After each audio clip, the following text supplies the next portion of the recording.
Great to see you again. Thank you very much. Thank you for doing this.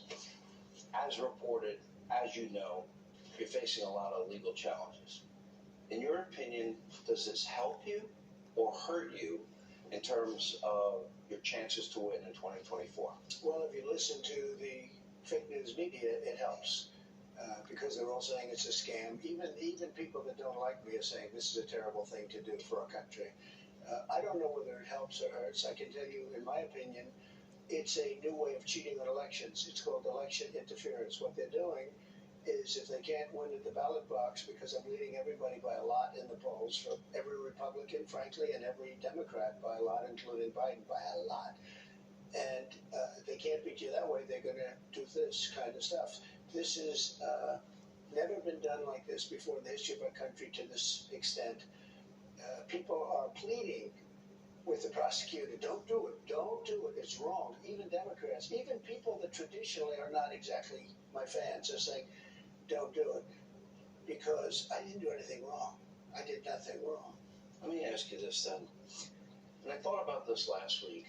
You were the President of the United States, and I saw your post on Truth Social, and I read the reports in the New York Times, and I saw pundits all over media speculating that you were going to be arrested.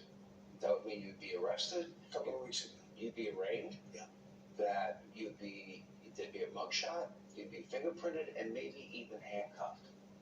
Now, when you think about being at 1600 Pennsylvania Avenue and juxtapose it to that, how do you deal with that?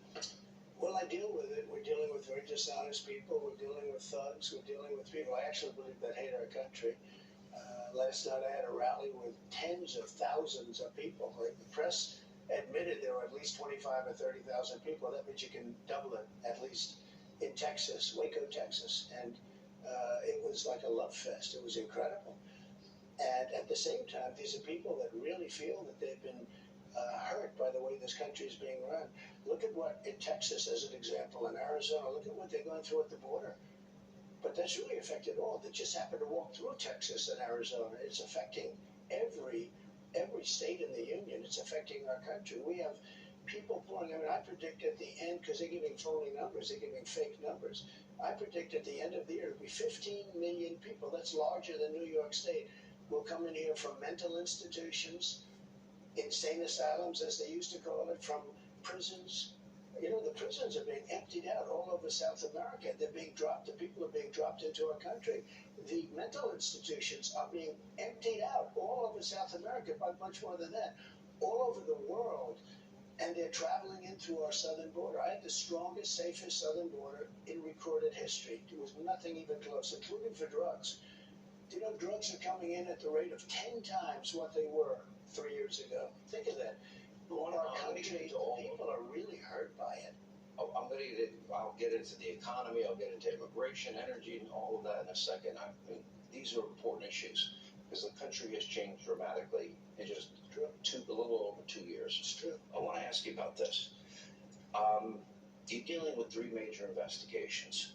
Last week reports, I want to hand you 2 documents, and I'll explain what they are in a second. Yeah.